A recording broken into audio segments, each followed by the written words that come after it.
Hello there, my old friend. Tonight, our quest takes us into the heart of an ancient Celtic tale. Before we begin, my friend, like and subscribe, so you'll always be ready for your next sleepy quest. It helps my tales reach more wanderers who seek a touch of magic in their dreams. Now, settle in, take a deep breath, and let's travel back to an age of myth and legend. The pursuit of the Gilla Dacker and his horse. One day in the beginning of summer, Finn, the son of Cumul, the son of Trenmo O'Baskin, feasted the chief people of Erin at Allen of the broad hill slopes. And when the feast was over, the Fianna reminded him that it was time to begin the chase through the plains and the glens and the wildernesses of Erin. For this was the manner in which the Fianna were wont to spend their time. They divided the year into two parts. During the first half, namely from Beltane to Salmon, they hunted each day with their dogs. And during the second half, namely from Salmon to Beltane, they lived in the mansions and the betas of Erin, so that there was not a chief or a great lord or a keeper of a house of hospitality in the whole country that had not 9 of the Fianna quartered on him during the winter half of the year. Finn and his chiefs now held council as to which of the provinces of Erin they should begin with, and they chose Munster for the first chase.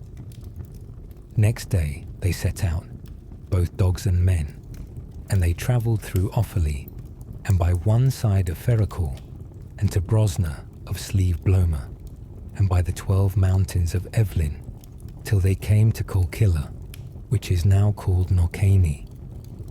The chase was then set in order, and they scattered themselves over the broad plains of Munster.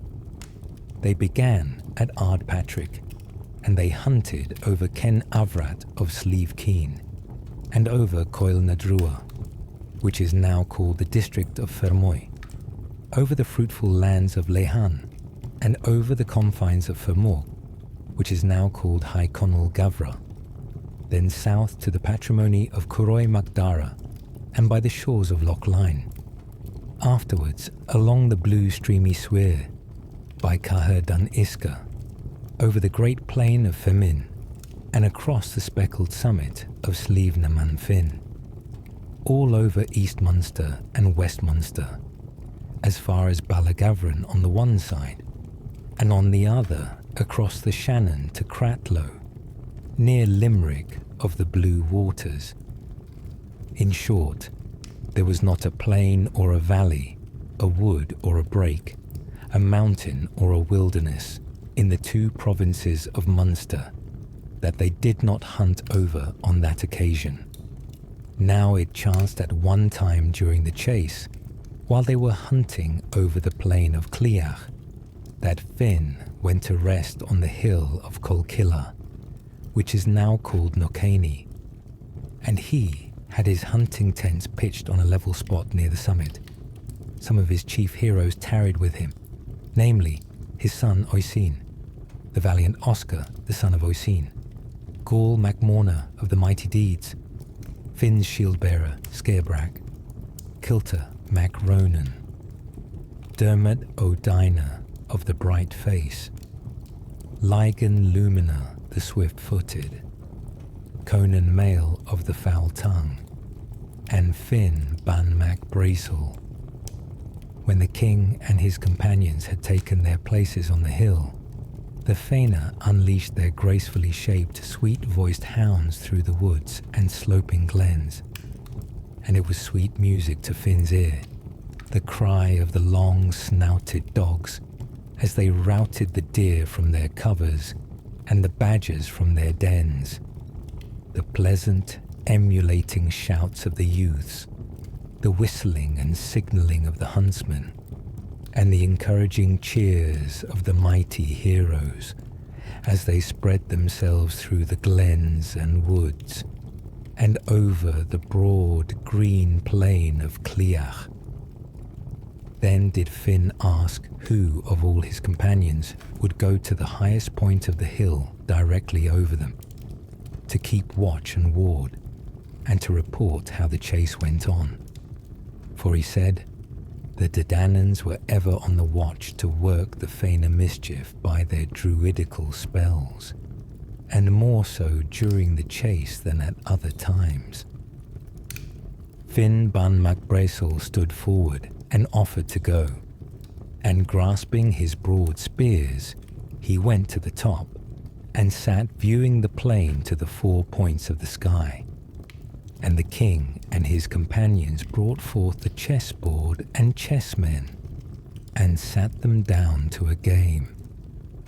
Finn Ban MacBrazel had been watching only a little time, when he saw on the plain to the east a fomor of vast size coming towards the hill, leading a horse. As he came nearer, Finn Ban observed that he was the ugliest looking giant his eyes ever lighted on. He had a large, thick body, bloated and swollen out to a great size, clumsy, crooked legs, and broad, flat feet turned inwards. His hands and arms and shoulders were bony and thick and very strong looking. His neck was long and thin, and while his head was poked forward, his face was turned up, as he stared straight at Finn MacBrazel. He had thick lips and long, crooked teeth, and his face was covered all over with bushy hair. He was fully armed, but all his weapons were rusty and soiled and slovenly looking. A broad shield of a dirty, sooty colour, rough and battered, hung over his back.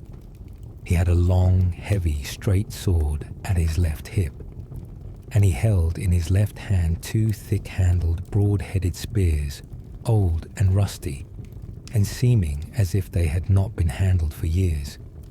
In his right hand he held an iron club, which he dragged after him, with its end on the ground, and, as it trailed along, it tore up a track as deep as the furrow a farmer ploughs with a team of oxen.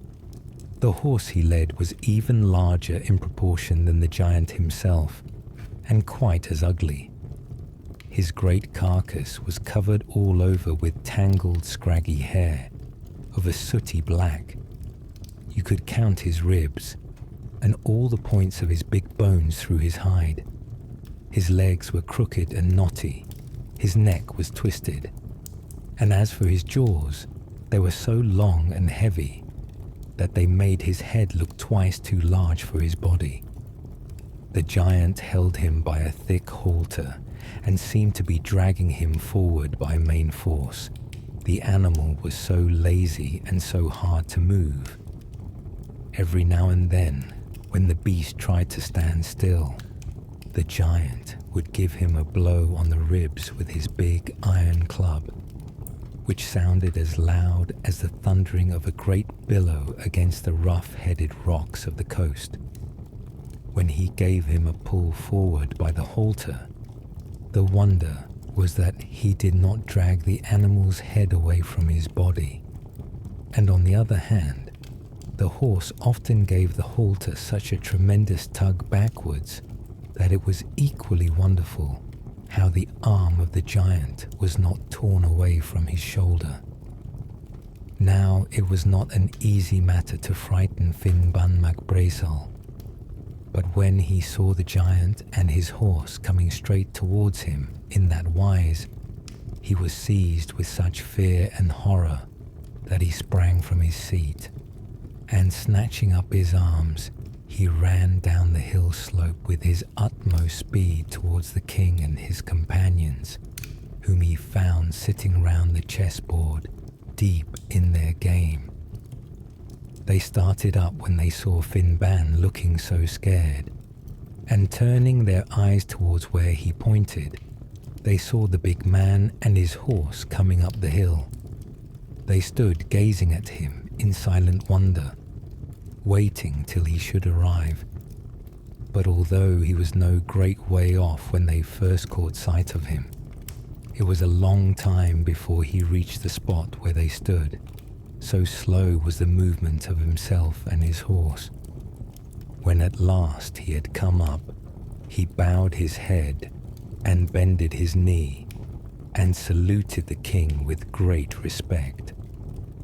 Finn addressed him, and after having given him leave to speak, he asked him who he was and what was his name, from which of the 3 chief divisions of the world he had come, and whether he belonged to one of the noble or ignoble races. Also, what was his profession or craft, and why he had no servant to attend to his horse, if indeed such an ugly old spectre of an animal could be called a horse at all. The big man made answer and said, "King of the Fianna, I will answer everything you ask me, as far as lies in my power. Whether I come of a noble or of an ignoble race, that, indeed, I cannot tell, for I know not who my father and mother were. As to where I came from, I am a Fomor of Lochlin in the north, but I have no particular dwelling place, for I am continually travelling about from one country to another, serving the great lords and nobles of the world, and receiving wages for my service. In the course of my wanderings I have often heard of you, O king, and of your greatness and splendour and royal bounty, and I have come now to visit you, and to ask you to take me into your service for 1 year, and at the end of that time I shall fix my own wages, according to my custom. You ask me also why I have no servant for this great horse of mine. The reason of that is this: at every meal I eat, my master must give me as much food and drink as will be enough for 100 men. And whosoever the lord or chief may be that takes me into his service, it is quite enough for him to have to provide for me, without having also to feed my servant. Moreover, I am so very heavy and lazy that I should never be able to keep up with the company on march if I had to walk, and this is my reason for keeping a horse at all. My name is the Gilla Dacker, and it is not without good reason that I am so called, for there never was a lazier or worse servant than I am, or one that grumbles more at doing a day's work for his master, and I am the hardest person in the whole world to deal with, for no matter how good or noble I may think my master, or how kindly he may treat me, it is hard words and foul reproaches I am likely to give him for thanks in the end. This, O Finn, is the account I have to give of myself, and these are my answers to your questions." "Well," answered Finn, "according to your own account, you are not a very pleasant fellow to have anything to do with, and of a truth there is not much to praise in your appearance, but things may not be so bad as you say. And anyhow, as I have never yet refused any man's service and wages, I will not now refuse you." Whereupon Finn and the Gilla Dacker made covenants, and the Gilla Dacker was taken into service for a year. Then the big man turned to Conan Mail and asked him whether the foot service or the horse service had the better pay among the Fianna, and Conan answered that the horseman had twice as much pay as the footman. "If that be so," replied the Gilla Dacker, "I will join the horse service, as I have a fine steed of my own, and indeed, if I had known this before, I would certainly have come hither on horseback instead of walking. And now, as to this same horse of mine, I find I must attend to him myself, as I see no one here worthy of putting a hand near him. So I will lead him to the nearest stud, as I am wont to do, and let him graze among your horses. I value him greatly, however, and it would grieve me very much if any harm were to befall him. So, continued he, turning to the king, I put him under your protection, O king, and under the protection of all the Fianna that are here present. At this speech, the Fianna all burst out laughing, to see the Gilla Dacker showing such concern for his miserable, worthless old skeleton of a horse. Howbeit, the big man, giving not the least heed to their merriment, took the halter off the horse's head and turned him loose among the horses of the Fianna. But now, this same wretched-looking old animal, instead of beginning to graze, as everyone thought he would, ran in among the horses of the Fianna and began straightway to work all sorts of mischief. He cocked his long, hard, switchy tail straight out like a rod, and throwing up his hind legs, he kicked about on this side and on that, maiming and disabling several of the horses. Sometimes he went tearing through the thickest of the herd, butting at them with his hard, bony forehead. And he opened out his lips with a vicious grin, and tore all he could lay hold on with his sharp, crooked teeth, so that none were safe that came in his way either before or behind.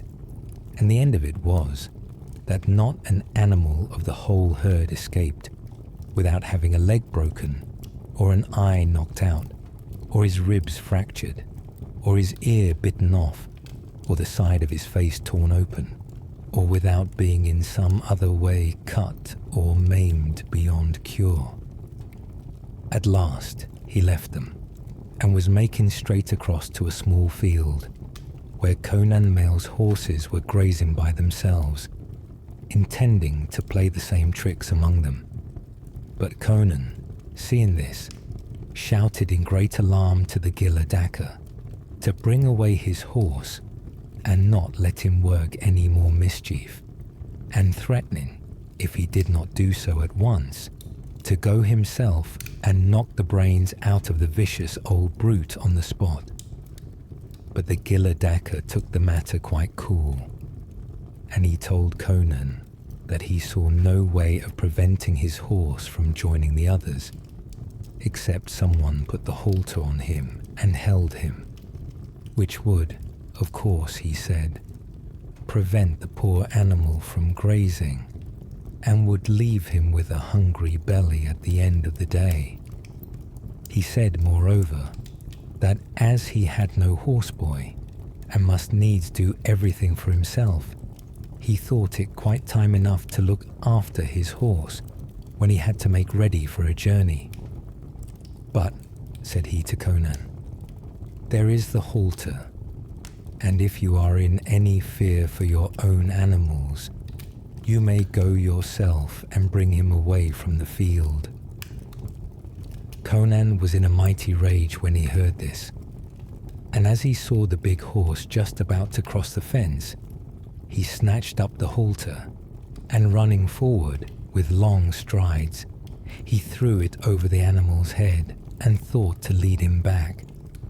But in a moment the horse stood stock still, and his body and legs became as stiff as if they were made of wood.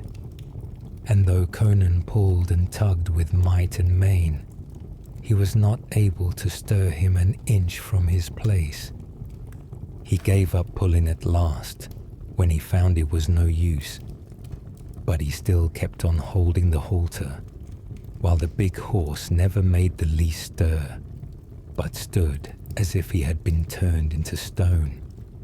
The Gilla Dacker all the time looking on quite unconcernedly, and the others laughing at Conan's perplexity, but no one offered to relieve him. At last, Fergus Finval, the poet, spoke to Conan and said, I never would have believed, Conan Mail, that you could be brought to do horse service for any knight or noble in the whole world.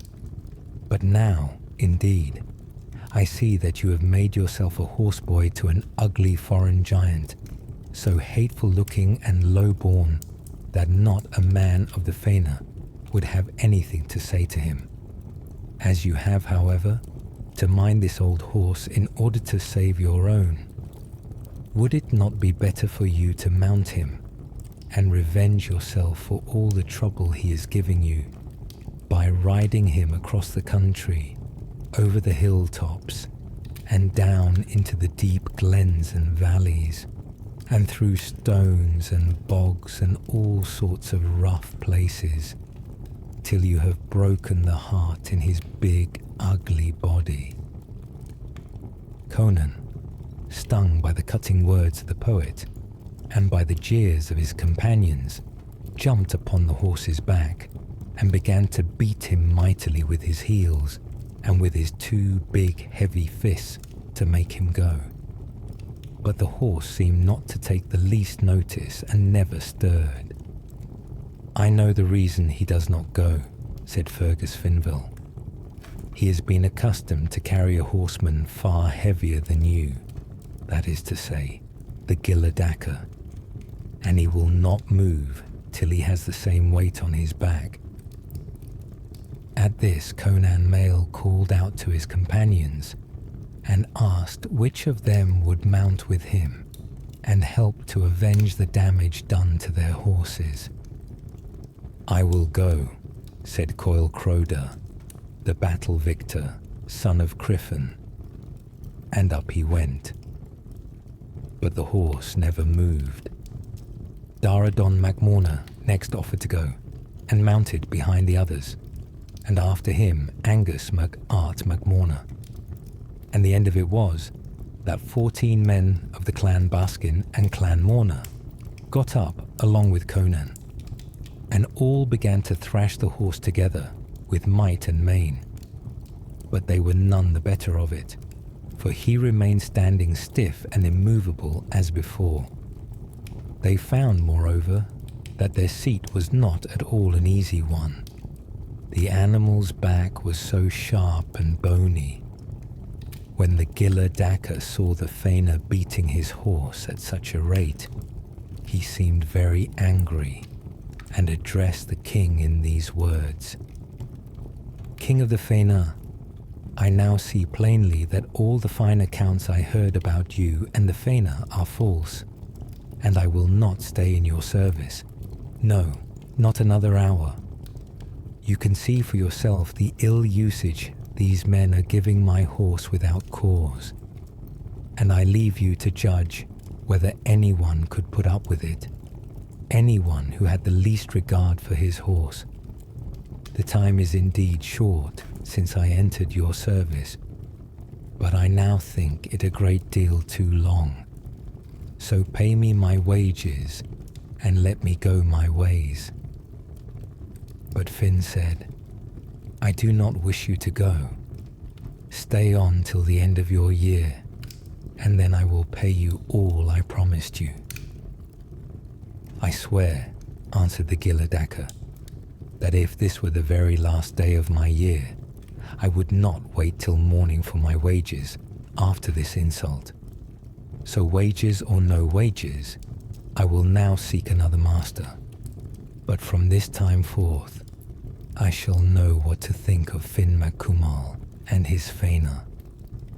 With that, the Gilla Dacker stood up as straight as a pillar, and turning his face towards the southwest, he walked slowly away. When the horse saw his master leaving the hill, he stirred himself at once and walked quietly after him, bringing the 15 men away on his back. And when the Fianna saw this, they raised a loud shout of laughter, mocking them. The Gilla Dacker, after he had walked some little way, looked back, and seeing that his horse was following, he stood for a moment to tuck up his skirts. Then, all at once changing his pace, he set out with long, active strides. And if you know what the speed of a swallow is, flying across a mountainside, or the dry, fairy wind of a March day sweeping over the plains, then you can understand the swiftness of the Gilla Dacker as he ran down the hillside towards the southwest. Neither was the horse behindhand in the race, for though he carried a heavy load, he galloped like the wind after his master, plunging and bounding forward with as much freedom as if he had nothing at all on his back. The men now tried to throw themselves off, but this, indeed, they were not able to do, for the good reason that they found themselves fastened firmly, hands and feet and all, to the horse's back. And now Conan, looking round, raised his big voice and shouted to Finn and the Fianna, asking them were they content to let their friends be carried off in that manner by such a horrible, foul-looking old spectre of a horse. Finn and the others, hearing this, seized their arms and started off in pursuit. Now the way the Gilla Dacker and his horse took was first through Fermorg, which is at the present day called High Connell Gavra, next over the wide heathy summit of Slive Lufa, from that to Corca Divna, and they ran along by Slive Mish till they reached Cloggan Kincat, near the deep green sea. During all this time, Finn and his people kept them in view, but were not able to overtake them, and Lygon Lumina, one of the swiftest of the Fianna, kept ahead of the others. The horse now passed by Cloggan Kincat without in the least abating his speed, and when he had arrived on the beach, even at the very water's edge, Lygon overtook him and caught him by the tail with his 2 hands, intending to hold him till the rest of the Fianna came up. He gave a mighty pull back, but the horse, not in the least checked by this, made no more ado but plunged forward through the waves, dragging Lygon after him, hanging at his tail. And Lygon now found that he could neither help his friends nor free himself, for his 2 hands clung fast to the tail of the horse. And so the great horse continued his course without stop or stay, bringing the 16 Fianna with him through the sea. Now this is how they fared in the sea, while the horse was rushing swiftly farther and farther to the west. They had always a dry, firm strand under them, for the waters retired before the horse, while behind them was a wild, raging sea, which followed close after, and seemed ready every moment to topple over their heads. But though the billows were tumbling and roaring all round, neither horse nor riders were wetted by as much as a drop of brine or a dash of spray. Now as to Finn and the others, they stood on the bank over the beach, watching the horse and men till they lost sight of them in the sea afar off, and then they sat them down, weary after their long chase, and full of sadness for the loss of their companions. After a long silence, Finn spoke and asked the chiefs what they thought best to be done, but they replied that he was far beyond them all in knowledge and wisdom, and they told him they would follow whatsoever counsel he and Fergus Finvel, the poet, gave them. Then Finn told Fergus to speak his mind, and Fergus said, "My counsel is that we go straightway to Ben Edar, where we shall find a ship ready to sail.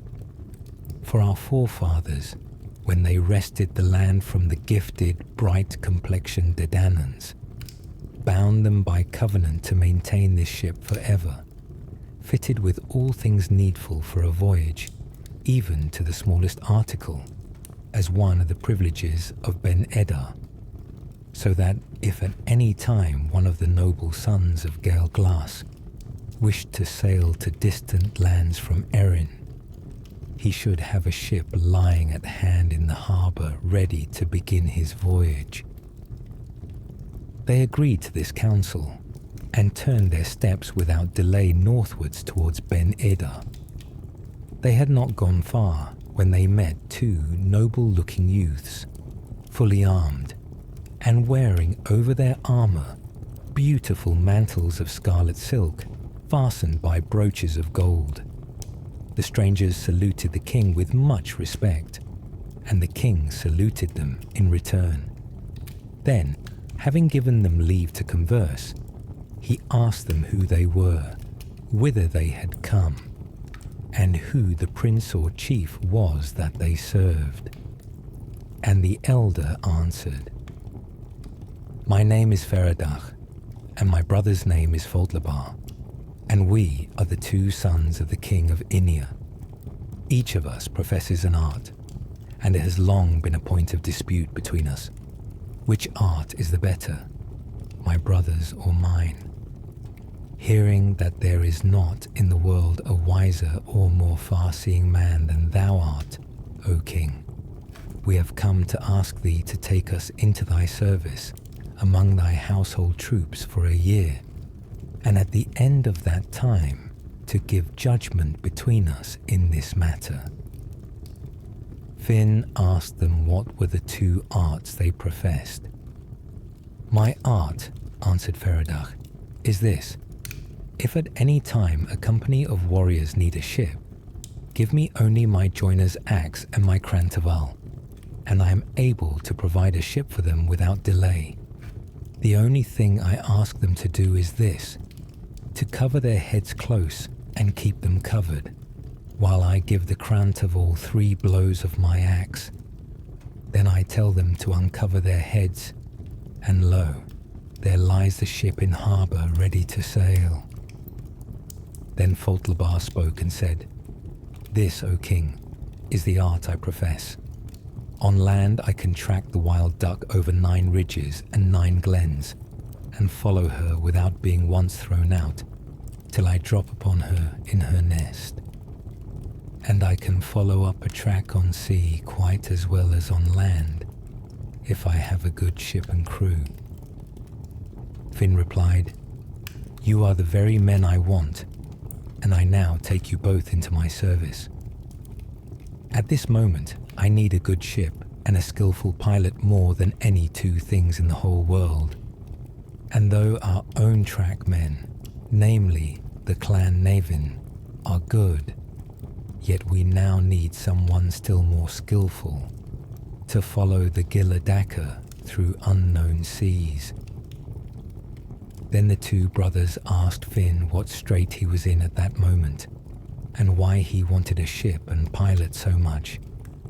Whereupon Finn told them the whole story of the Gilla Dacker's doings from beginning to end.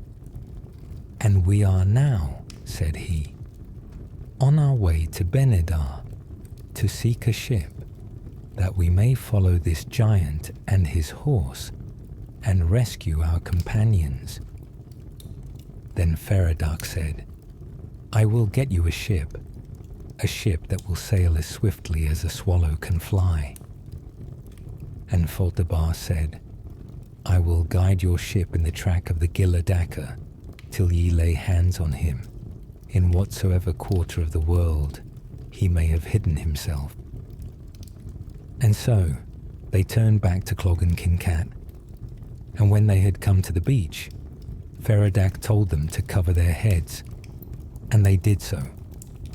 Then he struck 3 blows of his axe on the crantaval, after which he bade them look. And lo, they saw a ship, fully fitted out with oars and sails, and with all things needed for a long voyage, riding before them in the harbour. Then Kilter Macronan went to the top of a high hill, and turning his face inland, he uttered 3 mighty shouts, which were taken up by the people of the next valley, and after them by those of the next valley beyond.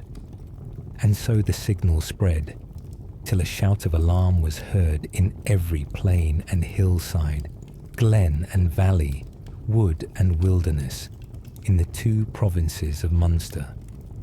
And when the Fianna heard these shouts, they ceased anon from their sports and pastimes, for they knew their king was in danger or strait of some kind. and they formed themselves into ranks and troops and battalions and began their march, and it is not told how they fared till they reached Clogan Kincat. Finn told them the whole story of the Gilla Dacker and his horse, and how he had carried away Conan and 15 others to some far-off island in the Western Ocean. He also showed them the ship, and told them that he himself and a chosen band of the Fianna were about to sail westward in quest of their friends. And Oisin asked him how many of the chief men of the Fianna he wished to take with him. Finn replied, "I foresee that this will be a perilous quest, and I think all the chiefs here present few enough to bring with me." "Say not so, O king," said Oisin. "Too many have gone already, and some must be left behind to guard the country and to keep order. If 15 good men go with you, and that you find the others, the whole party will be a match for any foe you are like to meet in these western lands." And Oscar and Gall MacMorna spoke in like manner. To this Finn agreed. Then he picked out 15 men, the bravest and best, the most dexterous at the sword, and the swiftest of foot among the Fianna. The question then arose, who should lead the Fianna in the king's absence? And what they agreed on was that Oisin should remain behind and take command, as he was the eldest and bravest and wisest of the king's sons. Of those who were chosen to go with Finn, the chief men were Dermot O'Dina, Gall MacMorna, Oscar, the son of Oisin, Aed Beg, the son of Finn, Fergus Finvel, the poet, the 3 sons of Encada, and Feradach and Foltlebar, the 2 sons of the king of Innia. So the king and his party took leave of Oisin and the rest, and sad, indeed, were they on both sides, for no one knew how far the king might have to sail among unknown seas and islands, or how long he should be away from Erin, or the spells and dangers he and his men might encounter in this pursuit. Then they went on board and launched their ship on the cold, bright sea, and Foltlebar was their pilot and steersman. And they set their sail and plied their slender oars, and the ship moved swiftly westward till they lost sight of the shores of Erin, and they saw nothing all round them but a wide girdle of sea. After some days' sailing, a great storm came from the west, and the black waves rose up against them, so that they had much ado to keep their vessel from sinking. But through all the roaring of the tempest, through the rain and blinding spray, Foltlebar never stirred from the helm or changed his course, but still kept close on the track of the Gilla Dacker. At length the storm abated, and the sea grew calm, and when the darkness had cleared away, they saw to the west, a little way off, a vast rocky cliff towering over their heads to such a height that its head seemed hidden among the clouds. It rose up sheer from the very water, and looked at that distance as smooth as glass, so that at first sight there seemed no way to reach the top. Foltlebar, after examining to the 4 points of the sky, found the track of the Gilla Dacker as far as the cliff, but no farther, and he accordingly told the heroes that he thought it was on the top of that rock the giant lived, and that anyhow the horse must have made his way up the face of the cliff with their companions. When the heroes heard this, they were greatly cast down and puzzled what to do, for they saw no way of reaching the top of the rock, and they feared they should have to give up the quest and return without their companions. and they sat down and looked up at the cliff with sorrow and vexation in their hearts. When now they had been silent for a time, Fergus Finval, the poet, arose and said, "My friends, we have here amongst us one who has been fostered and taught from the child to the man, by Manannán mac Lir in Fairyland, and by Angus, the wisest of the Dedannans, at Brugga of the Boyne. He has been carefully trained by both in everything a warrior should learn, and in much druidical lore besides, so that he is skilled beyond us all in manly arts and champion feats. But now it seems that all his arts and accomplishments go for naught, seeing that he is unable to make use of them just at the time that we stand most in need of them. On the top of that rock, doubtless, the Gilla Dacker lives, and there he holds Conan and the others in bondage. And surely this hero, who now sits idly with us here in our ship, should be able to climb up the face of that cliff and bring us back tidings of our dear friends and companions." When Dermot O'Dynor heard this speech, his cheek grew red with shame, and he made this reply: "It is of me you have spoken these words, Fergus. Your reproaches are just, and though the task is hard, I will attempt to follow the track of the Gilla Dacker and find out some tidings of our friends." So saying, Dermot arose and girded on his armour and put on his glittering helmet. He hung his sword at his left hip, and he took his two long deadly spears, one in each hand, namely the Cranboy and the Garderg. And the battle fury of a warrior descended on him, so that he looked a dreadful foe to meet in single combat. Then, leaning on the handles of his spears, after the manner of skillful champions, he leaped with a light, airy bound on the nearest shelf of rock, and using his spears in his hands, he climbed from ledge to ledge, while his companions watched him anxiously from below, till, after much toil, he measured the soles of his 2 feet on the green sod at the top of the rock, and when, recovering breath, he turned round and looked at his companions in the ship far below, he started back with amazement and dread at the dizzy height. He now looked inland and saw a beautiful country spread out before him, a lovely, flowery plain straight in front, bordered with pleasant hills and shaded with groves of many kinds of trees. It was enough to banish all care and sadness from one's heart to view this country, and to listen to the warbling of the birds, the humming of the bees among the flowers, the rustling of the wind through the trees, and the pleasant voices of the streams and waterfalls. Making no delay, Dermot set out to walk across the plain. He had not been long walking when he saw, right before him, a great tree laden with fruit, overtopping all the other trees of the plain. It was surrounded at a little distance by a circle of pillar stones, and one stone, taller than the others, stood in the centre near the tree.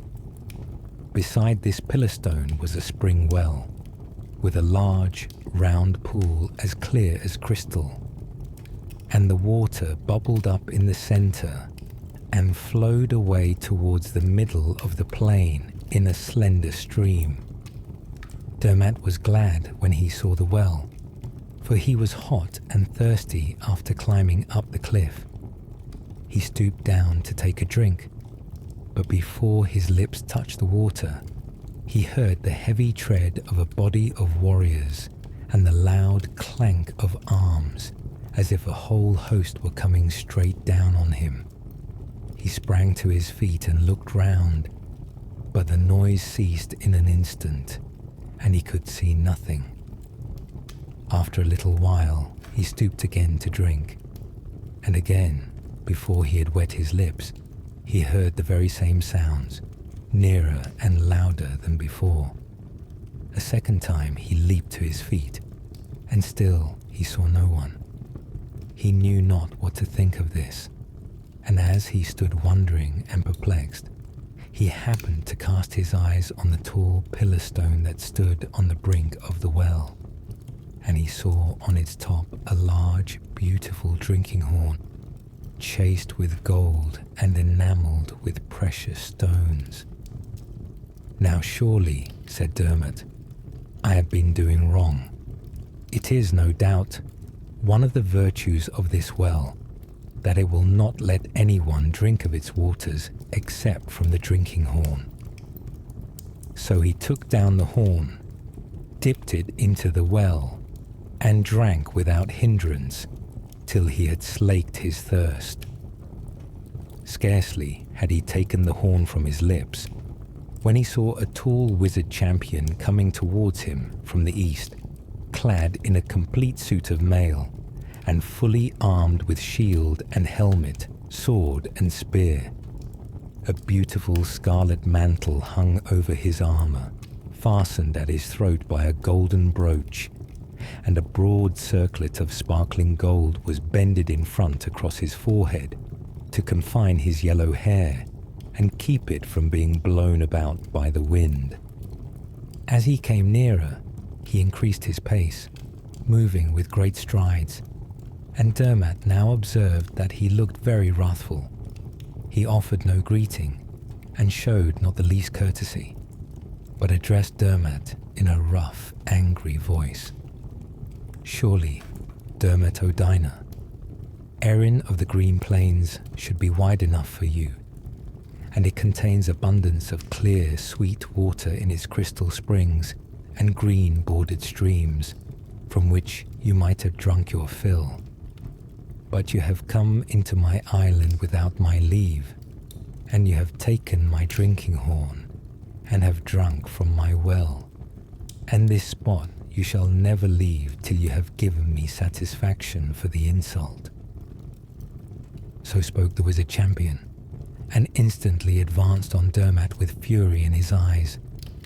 But Dermot was not the man to be terrified by any hero or wizard champion alive.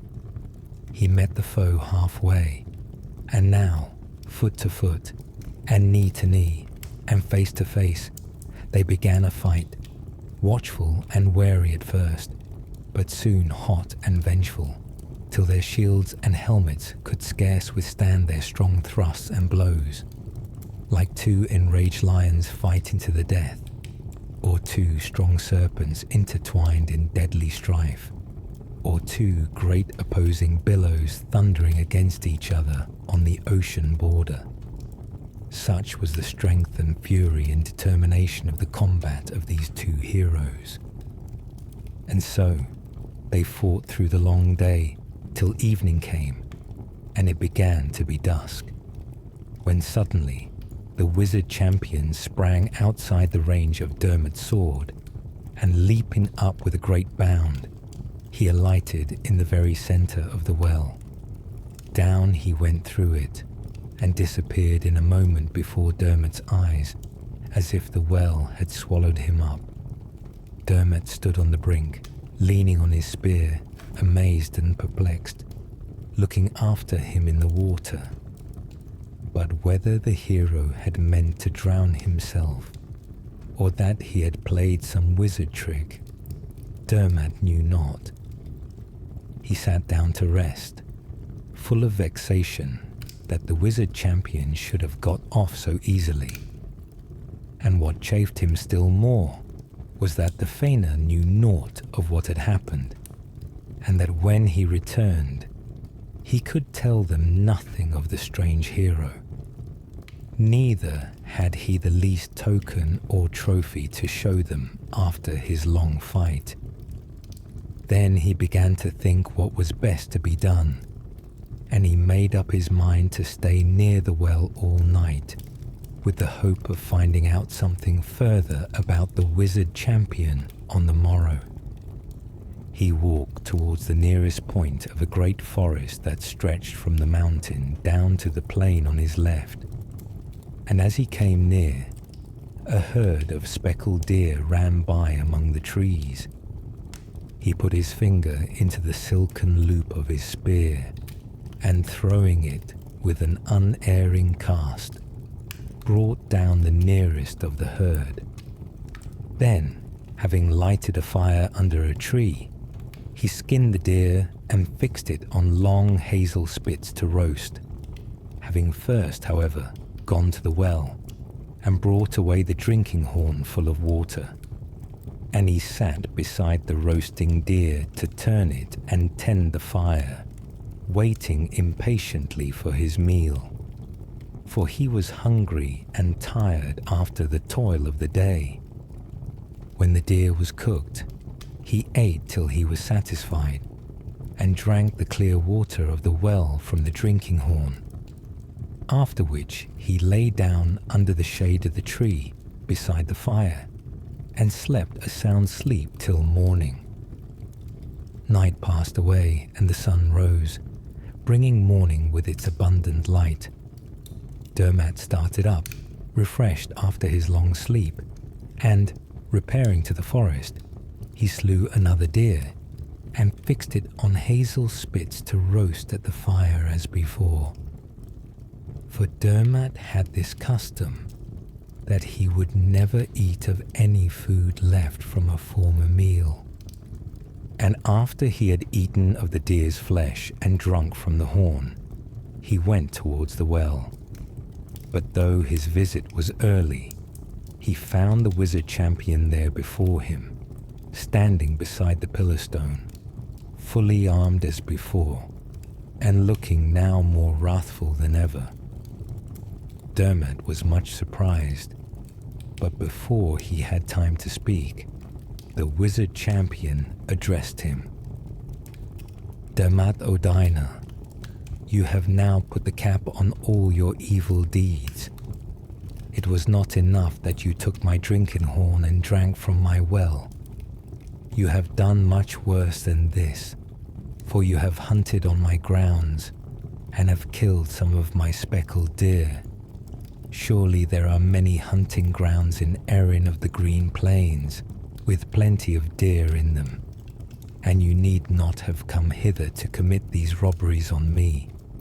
But now, for a certainty, you shall not go from this spot till I have taken revenge for all these misdeeds. And again, the two champions attacked each other and fought during the long day from morning till evening. And when the dusk began to fall, the wizard champion leaped into the well and disappeared down through it, even as he had done the day before. The selfsame thing happened on the third day, and each day, morning and evening, Dermot killed a deer and ate of its flesh and drank of the water of the well from the drinking horn. On the fourth morning, Dermot found the wizard champion standing as usual by the pillar stone near the well. And as each morning he looked more angry than on the morning before, so now he scowled in a way that would have terrified anyone but Dermot O'Dina. And they fought during the day till the dusk of evening.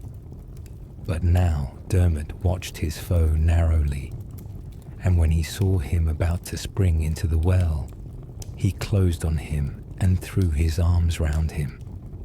The wizard champion struggled to free himself, moving all the time nearer and nearer to the brink. But Dermot held on, till at last both fell into the well. Down they went, clinging to each other, Dermot and the wizard champion. Down, down, deeper and deeper they went. And Dermot tried to look round, but nothing could he see save darkness and dim shadows. At length there was a glimmer of light. Then the bright day burst suddenly upon them, and presently they came to the solid ground, gently and without the least shock. At the very moment they reached the ground, the wizard champion, with a sudden effort, tore himself away from Dermot's grasp and ran forward with great speed. Dermot leaped to his feet, and he was so amazed at what he saw around him that he stood stock still and let the wizard champion escape. A lovely country, with many green-sided hills and fair valleys between, woods of red yew trees, and plains laughing all over with flowers of every hue. Right before him, not far off, lay a city of great tall houses with glittering roofs, and on the side nearest to him was a royal palace, larger and grander than the rest. On the level green in front of the palace were a number of knights, all armed, and amusing themselves with various warlike exercises of sword and shield and spear. Straight towards this assembly the wizard champion ran, which, when Dermot saw, he set off in pursuit, hoping to overtake him. But the wizard champion had too long a start, and when he reached the exercise green, the knights opened to the right and left, leaving a broad way through which he rushed. He never halted or looked behind till he had got inside the palace gate, and the moment he had passed in, the knights closed their ranks and stood facing Dermot with threatening looks and gestures. Nothing daunted, Dermot held on his pace towards them, and now those of the front rank started forward with spears and swords, intending to crush him at once and hew his body to mincemeat. But it was not terror, nor weakness, nor a desire of flight that this produced in Dermot, for his battle fury was on him, and he rushed through them and under them and over them, as a hawk rushes among a flight of sparrows, or like a whale through a shoal of little fishes, or like a raging wolf among a flock of sheep, or like a vast billow among a fleet of small vessels, or like a great brown torrent rushing down the steep side of a mountain that sweeps everything headlong before it. So did Dermot cleave a wide laneway through the hosts, till, from a solid band of warriors, he turned them into a scattered crowd, flying in all directions.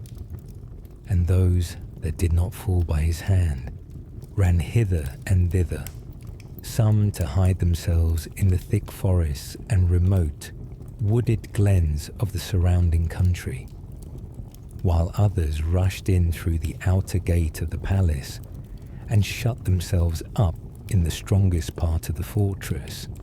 Neither did they deem themselves safe till they had shot home every bolt and securely fastened every strong iron lock. At last, not a living soul remained on the green, and Dermot sat down, weary after his battle toil, and smarting all over with wounds. He was grieved and downcast also, for he knew not where he was, and he saw no chance that he should be able either to find any tidings of the friends he was in search of, or to return to his companions in the ship. At length, being quite overcome with weariness, he fell into a deep sleep. After sleeping for some time, he was awakened by a smart blow. He started up and saw a young man standing over him, tall and of a commanding appearance, with long golden hair and a manly, open countenance. Now this young man had come to Dermot, and finding him asleep in such a dangerous place, he struck him with the flat of his sword to awaken him. In an instant, Dermot sprang to his feet and seized his arms, but the youth addressed him in a friendly voice and said, "Dermot O'Dina, put up your arms. I am no enemy, and I have come not to harm, but to serve you. This, indeed, is a strange place for you to fall asleep, before the very door of the castle, and within sight of your enemies. Come now with me, and I will give you a better place to sleep in, where you will also get a welcome and kindly entertainment." This speech pleased Dermot very much, and he thanked the young man and went with him. After walking for some time, they came to a large splendid house, and passing through the outer gate, they entered the banqueting hall. There they found a noble company of 12 knights, and almost as many beautiful ladies, with their long hair falling on their shoulders, shining like the golden flower of the marsh flag, and gentle and modest in their looks and conversation.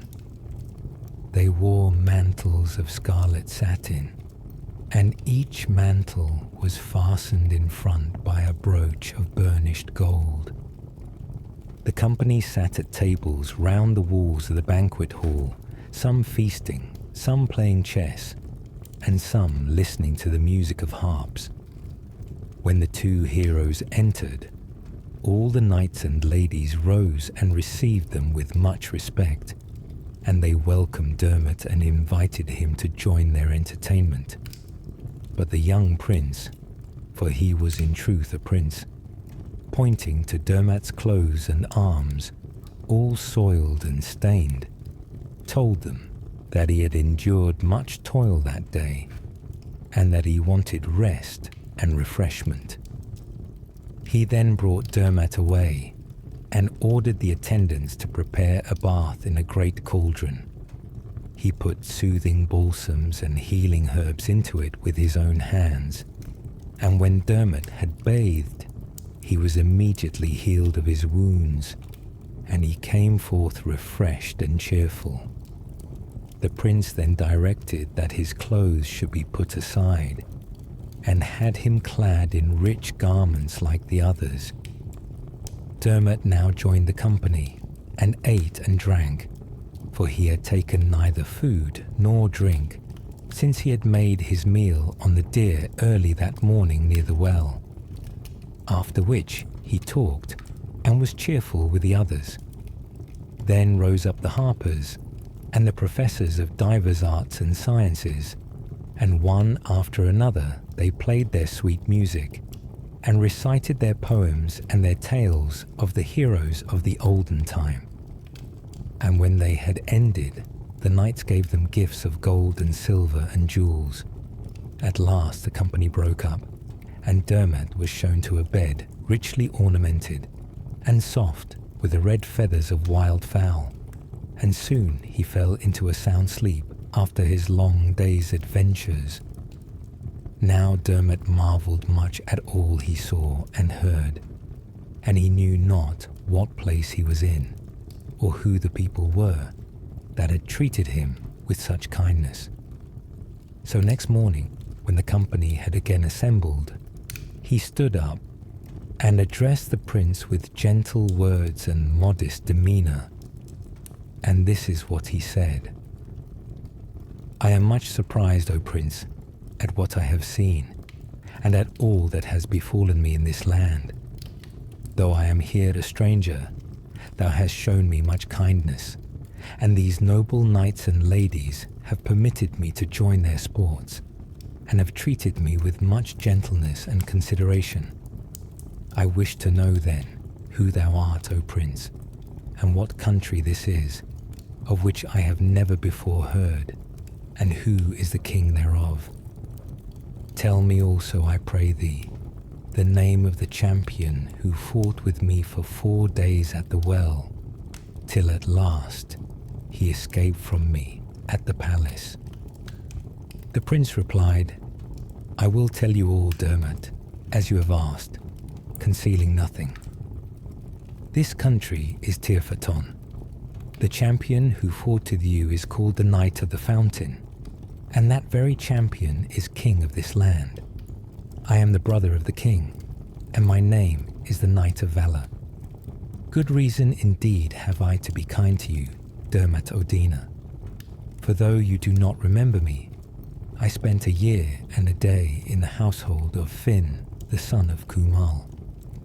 A part of this kingdom belongs by right to me, but the king and his son have seized on my patrimony and have banished me from the palace, forcing me to live here in exile with a few of my faithful followers. It is my intention, however, to make war on the king for my part of the kingdom, and right glad I am that you have come hither, for I would rather have you on my side than all the other Fianna put together, for your nobleness of mind and your valor in battle.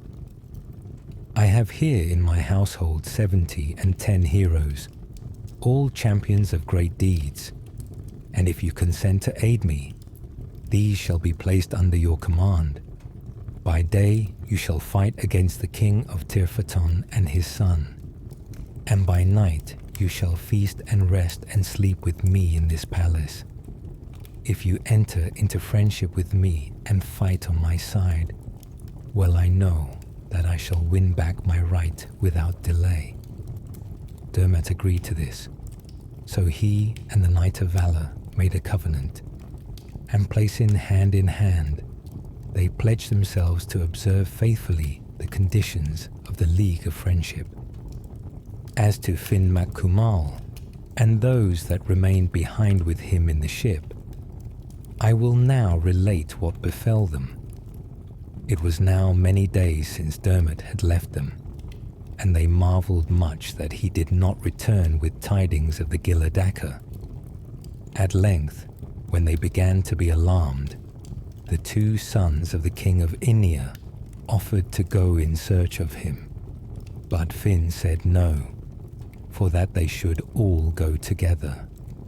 So Feradach and Foltlebar took all the cables and ropes they could find in the ship and tied them end to end in hard, sure knots, till they had a rope long enough to reach from the top of the rock to the bottom. Then they clambered up the steep face of the cliff, bringing with them the end of the rope, and one by one they drew up Finn and the rest, and when they looked round, they were as much surprised and delighted as Dermot was at the look of the country. Foltlebar now made a search, and soon found the track of Dermot, and the whole party set out to walk across the plain, Foltlebar leading the way. Having travelled some distance, they saw the great fruit tree afar off, and turning to the left, they found a place where a fire had been lighted, and near it the remains of several meals of deer's flesh. By this they knew that it was here Dermot had slept, for all were well aware of his custom not to eat of what was left from a meal. They then went towards the tree, and there they found the traces of deadly combat, the ground all trampled and ploughed up, and a broken spear handle lying at the brink of the well. While they stood pondering on these things with anxious hearts, they saw a horseman at a distance speeding towards them across the plain. In a little while he came up and reined in. He was a young man of majestic mien, fair and noble of countenance, and he rode a beautiful chestnut steed with a bridle of twisted gold and a saddle of surpassing splendor, ornamented all over with gold and jewels. He alighted and saluted Finn and the Fianna, and told them they were welcome to his country, for that he was king, and he put his hand on Finn's neck and kissed his cheek 3 times. Then he invited them to go with him, saying that the plain of the fountain was a comfortless resting place after a long journey. Finn's heart was glad at this, for he and his companions were weary, and they set out to walk across the plain with the young king. Having walked a good distance, they came in sight of a noble palace, with tall towers and carved front. As they came near, they were met by a company of knights on the level green in front, who welcomed them with gentle words. And so they passed into the palace. A bath was prepared, and they bathed and were refreshed after their toils. Then they sat down to supper, and while they ate and drank, the harpers played for them, and the poets told their tales and sang their songs. They slept that night in the palace, and next day they mingled with the knights on the green and took part in their games and pastimes. In the evening, they sat down to a feast. The people of the palace were ranged at tables according to rank and inheritance, every man in his proper place. Then the feast went on. An abundance of the newest food and of the oldest drink was served out, and they ate of the savory food, and drank of the sparkling wines and of the strong ales, till they became merry and gently intoxicated. And Finn could not call to mind that he ever saw an entertainment in the house of either king or chief better ordered. In this manner they were feasted and entertained for 3 days and 3 nights.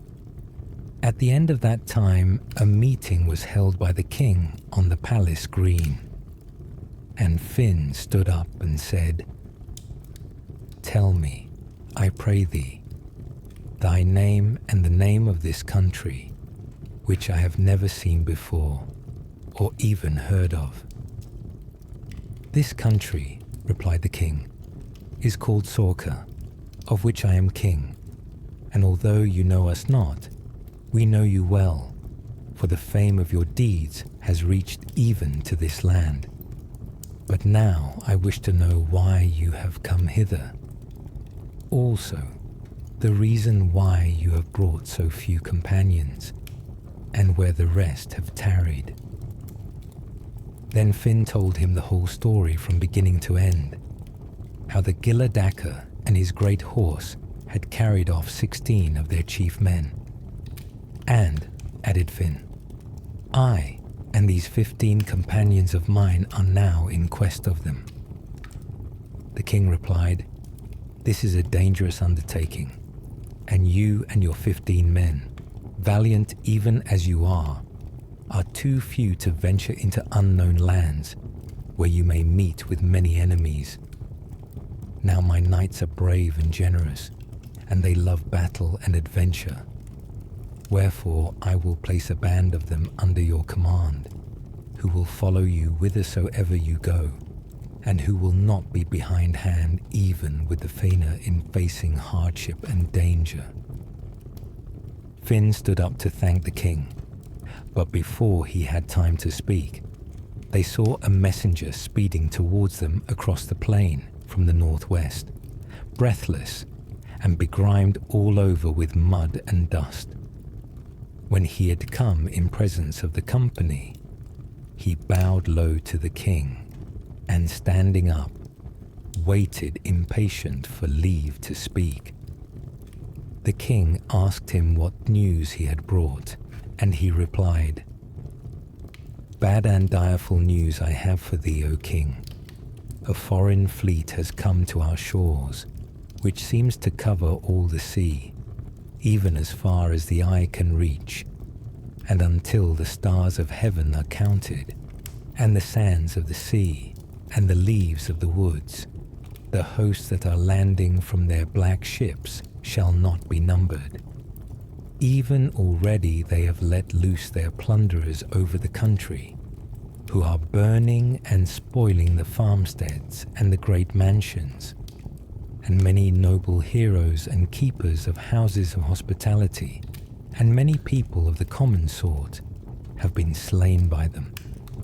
Some say that it is the king of the world and his host, who, after conquering every country he has yet visited, has come now to ravage this land with fire and sword and spear, and bring it under his power. But I know not if this be true. And this, O king, is the news I bring thee."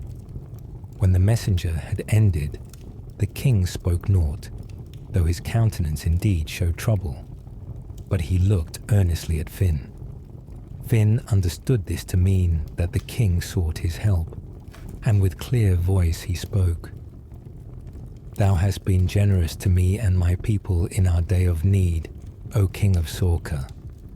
And now thou shalt not find the Fianna lacking in grateful memory of thy kindness. We will, for a time, give up the pursuit of the Gilla Dacker, and we will place ourselves under thy command, and help thee against these marauders. Neither do I fear the outcome of this war, for many a time have we met these foreigners on the shores of Erin and elsewhere, and they have always yielded to us in the battlefield. The King of Sorsa was glad of heart when he heard these words, and he sent his swift scouts all over the country to gather his fighting men. And when all had come together, he arranged them in fighting order and marched towards the shore where the foreigners were spoiling the land. And they met the plundering parties and drove them with great slaughter back to their ships, retaking all the spoils. Then they formed an encampment on the shore with ramparts and deep ditches and long rows of pointed stakes all round. And each day a party of the foreigners landed, led by one of their captains, who were met by an equal number of the men of Sorka, led by one of the Fianna. And each time they were driven back to their ships after losing their best men. When, now, this had continued for many days, the King of the World called a meeting of the chiefs of his army and asked their counsel as to what should be done. And they spoke as one man, that their best chiefs had fallen, and that they were in worse case now for overcoming the men of Sorka than they were at first, that their sages and prophets had declared against them, and that they had met with ill luck from the day of their arrival. And the advice they gave the king was to depart from the shores of Sorka, for there seemed no chance of conquering the country as long as the Fianna were there to help the king. So the king ordered the sails to be set, and he left the harbour in the night with his whole fleet, without bringing the king of Sorka under subjection, and without imposing tribute on the people. When the people of Sorka and the Fianna arose next morning, not a ship was in sight, and they began to rejoice greatly, finding themselves freed from this invasion. And while the king and Finn, with the chiefs and people, stood eagerly conversing on all these matters, they saw a troop at a distance coming towards them, with banners and standards and arms glittering in the morning sun. Now they wondered much who these might be, and Finn desired that someone might go and bring back tidings. So Fergus Finnvell went with a few followers, and when he was yet a good way off, he knew Dermot O'Dina at the head of the troop, and ran forward with joy to meet him. And they embraced, even as brothers embrace who meet after being long parted. Then they came towards the assembly, and when the Fianna saw Dermot, they shouted with joy and welcome. And Dermot, on his part, could scarce restrain the excess of his joyfulness, for indeed, he did not expect to meet his friends so soon, and he embraced them one by one with glad heart, beginning with Finn. Then Finn inquired from Dermot all particulars, what places he had visited since the day he had climbed up the rock, and whether he had heard any news of their lost companions. And he asked him also who were they, those valiant-looking fighting men he had brought with him. Dermot told him of all his adventures from first to last, of his long combat at the well with the Knight of the Fountain, of his descent to Tirfaton, and how the Knight of Valor had entertained him hospitably in his palace. He related also how he headed the men of the Knight of Valor, and made war on the king of Tirfaton, who was also called the Knight of the Fountain, the wizard champion who fought with Dermot at the well, whom he slew and defeated his army. And now, continued he, bringing forth the Knight of Valor from among the strange host, this is he who was formerly called the Knight of Valor, but who is now the king of Tirfaton. Moreover, this king has told me, having himself found it out by his druidical art, that it was Avata the Dedanan, the son of Ilahan of the many-coloured raiment, who took the form of the Gilla Dacker, and who brought the 16 Fianna away to the land of promise, where he now holds them in bondage. Finn and the young king then put hand in hand and made covenants of lasting friendship with each other, and the Fianna were much rejoiced that they had at last got some tidings of their lost companions. Now, after they had rested some days in the palace of the king of Sorka, Fergus Finvel told Finn that it was time to begin once more their quest after Conan and the others. They held council, therefore, and the resolution they came to was to return to the rock at the spot where they had turned aside from the track of the Gilla Dacker, and to begin their search anew from that. And when both the king of Sorka and the king of Tirfaton would have sent men with them, Finn thanked them, but said that the small party of Fianna he had with him were quite enough for that adventure. So they took leave of the two kings and went back to the rock, and Foltlebar at once found the track. He traced it from the very edge of the rock across the plain to the sea at the other side, and they brought round their ship and began their voyage. But this time Foltlebar found it very hard to keep on the track, for the Gilla Dacker, knowing that there were not in the world men more skilled in following up a quest than the Fianna, took great pains to hide all traces of the flight of himself and his horse, so that Foltlebar was often thrown out, but he always recovered the track after a little time. And so they sailed from island to island, and from bay to bay, over many seas and by many shores, ever following the track, till at length they arrived at the land of promise. And when they had made the land, and knew for a certainty that this was indeed the land of promise, they rejoiced greatly, for in this land Dermot O'Dina had been nurtured by Manannán mac Lir of the yellow hair. Then they held council as to what was best to be done, and Finn's advice was that they should burn and spoil the country, in revenge of the outrage that had been done to his people. Dermot, however, would not hear of this, and he said, "Not so, O king. The people of this land are of all men the most skilled in druidic art, and it isn't well that they should be at feud with us. Let us rather send to Avata a trusty herald, to demand that he should set our companions at liberty. If he does so, then we shall be at peace.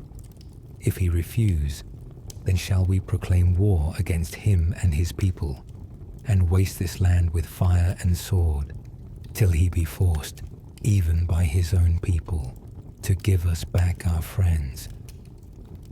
This advice was approved by all, and then Finn said, "But how shall heralds reach the dwelling of this enchanter? For the ways are not open and straight, as in other lands, but crooked and made for concealment, and the valleys and plains are dim and shadowy, and hard to be traversed." But Foltlebar, nothing daunted by the dangers and the obscurity of the way, offered to go with a single trusty companion, and they took up the track and followed it without being once thrown out, till they reached the mansion of Avata, There they found their friends amusing themselves on the green outside the palace walls. For though kept captive in the island, yet were they in no wise restrained, but were treated by Avarta with much kindness. When they saw the heralds coming towards them, their joy knew no bounds. They crowded round to embrace them and asked them many questions regarding their home and their friends. At last, Avarta himself came forth and asked who these strangers were, and Foltlabar replied, "We are of the people of Finmakumal, who has sent us as heralds to thee.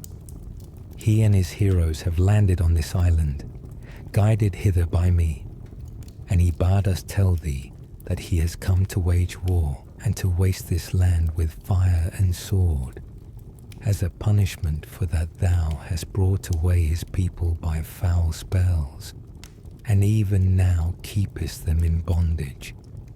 When Avarta heard this, he made no reply, but called a council of his chief men, to consider whether they should send back to Finn an answer of war or of peace. And they, having much fear of the Fianna, were minded to restore Finn's people, and to give him his own award in satisfaction for the injury done to him, and to invite Finn himself and those who had come with him to a feast of joy and friendship in the house of Avarta. Avarta himself went with Foltlabar to give this message, and after he and Finn had exchanged friendly greetings, he told them what the council had resolved, and Finn and Dermot and the others were glad at heart, and Finn and Avarta put hand in hand and made a league of friendship. So they went with Avarta to his house, where they found their lost friends, and being full of gladness, they saluted and embraced each other. Then a feast was prepared, and they were feasted for 3 days, and they ate and drank and made merry. On the 4th day, a meeting was called on the green to hear the award. Now it was resolved to make amends on the one hand to Finn, as king of the Fianna, and on the other to those who had been brought away by the Gilla Dacker.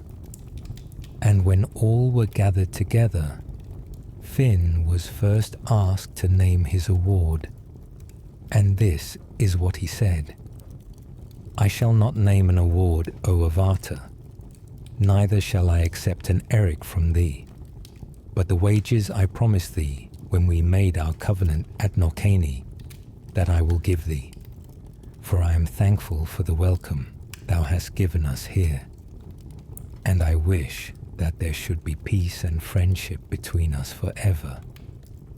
But Conan, on his part, was not so easily satisfied, and he said to Finn, "Little hast thou endured, O Finn, in all this matter, and thou mayst well waive thy award, but hadst thou, like us, suffered from the sharp bones and the rough carcass of the Gilla Dacker's monstrous horse, in a long journey from Erin to the land of promise, across wide seas, through tangled woods, and over rough-headed rocks, thou wouldst then, methinks, name an award." At this, Avarta and the others who had seen Conan and his companions carried off on the back of the big horse could scarce keep from laughing, and Avarta said to Conan, "Name thy award, and I will fulfill it every jot, for I have heard of thee, Conan, and I dread to bring the jibes and taunts of thy foul tongue on myself and my people." "Well then," said Conan, "my award is this, that you choose 15 of the best and noblest men in the land of promise, among whom are to be your own best beloved friends, and that you cause them to mount on the back of the big horse, and that you yourself take hold of his tail. In this manner you shall fare to Erin, back again by the self-same track the horse took, when he brought us hither, through the same surging seas, through the same thick thorny woods, and over the same islands and rough rocks and dark glens. And this, O Avarta, is my award, said Conan.